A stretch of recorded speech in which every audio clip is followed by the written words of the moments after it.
বিশ্ববিখ্যাত মুসলিম বীর ওমর ইবনে খাত্তাব রাদিয়াল্লাহু তাআলা। এক সময় গোটা বিশ্ব দাপিয়ে বেরিয়েছেন মুসলিম বীর যোদ্ধারা। তাদের তরবারির ঝলকানি দেখে কম্পিত হয়ে উঠত কাফেরদের হৃদয়। মুহূর্তেই অমুসলিম রাষ্ট্রপ্রধান নত হয়ে যেত তাদের কাছে। এমনই একজন বীর যোদ্ধা ছিল ওমর ইবনে খাত্তাব রাদিয়াল্লাহু তাআলা। হযরত আবু বকর রাদিয়াল্লাহু তাআলা যতটা পরিচিত ছিলেন তার কোমল ও নম্র ব্যবহারের জন্য, ঠিক ততটাই বজ্র কঠিন ব্যক্তিত্বের কারণে লোকেরা ভয় পেতেন হযরত ওমর রাদিয়াল্লাহু তাআলাকে।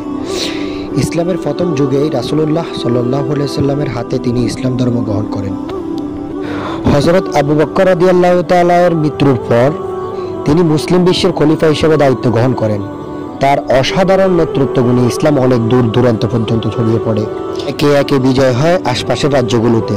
হযরত আবু বকর রাদিয়াল্লাহু তাআলা যে বাইজেন্টাইন সাম্রাজ্য আক্রমণ শুরু করে গিয়েছিলেন, হযরত ওমর রাদিয়াল্লাহু তাআলা সেটা শেষ করেন।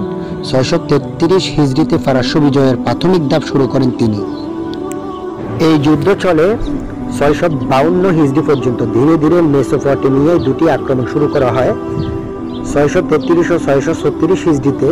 এরপর 642 সালে নাহাবন্দর যুদ্ধ হওয়ার পর চূড়ান্তভাবে ফারাস্য বিজয় শুরু হয়।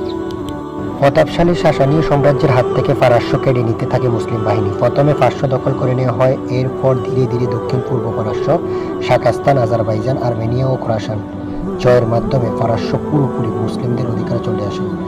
636 সালে বাইজেন্টাইন সম্রাট হেরাক্লিয়াস মুসলিমদের কাছ থেকে হারানো জায়গাগুলো উদ্ধার করতে আক্রমণ চালান, কিন্তু ইয়ারমুক যুদ্ধে মুসলিম বাহিনীর কাছে শোচনীয়ভাবে পরাজয় বরণ করেন তিনি।